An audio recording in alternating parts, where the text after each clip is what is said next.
My advice on how to stop overanalysis by paralysis.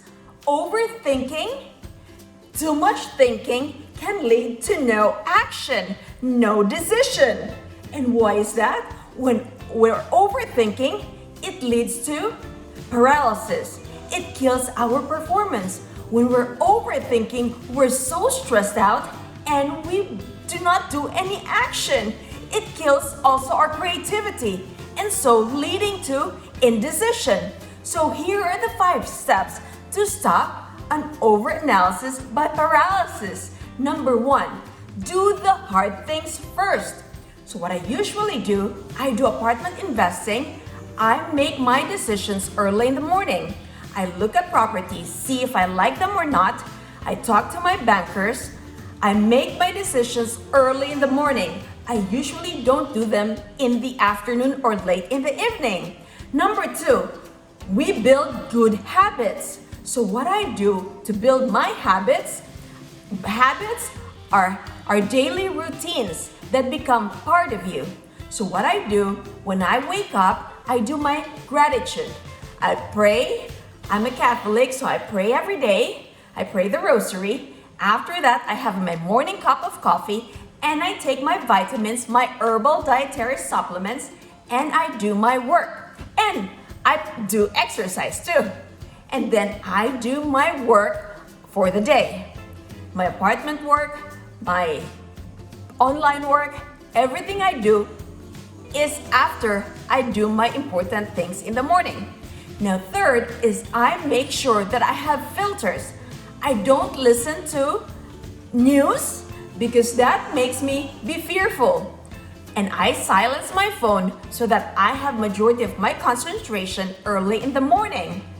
Now, after I have a filter, what I do is I put my feet in the water and I take baby steps. This is what I do in the beginning when I started to buy single-family homes early in 2013, 14, and 15.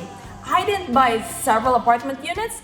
I bought single-family home one at a time. I put my feet in the water and started to buy apartments. But before I bought the first apartment or my second apartment, I invested in my education because my first apartment, I didn't invest in my personal development and I lost in paper over $200,000 and I don't want you to do that. So what you need to do is number 1, invest in yourself. Read books, go to the library, buy books on apartments, on finances, on real estate. You can also talk to your neighbors who live in the neighborhood and know more about the market, especially if you're a new one. So try to find out your market. What's the job growth? What's the rent comparables?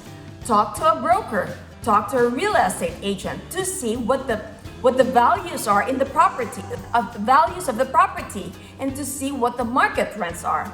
Now talk to your lenders, talk to your bankers. So these are doing the baby steps. The other thing you can do is join conferences that discusses personal finance or apartment investing. Talk to a friend if you have a friend who's a landlord who has a single family, and you can also talk to other friends who have bigger apartments. So you have the contrast of what a landlord is doing managing a single family home versus a friend who is a landlord and managing several properties. So you get that contrast. Now, the 5th step is never be afraid to make a decision, even if it's a wrong one. There is a saying that goes, the worst thing of making a wrong decision, the worst thing of making a wrong decision is not to make any decision. Not to make any decision. So don't be afraid to make a wrong decision.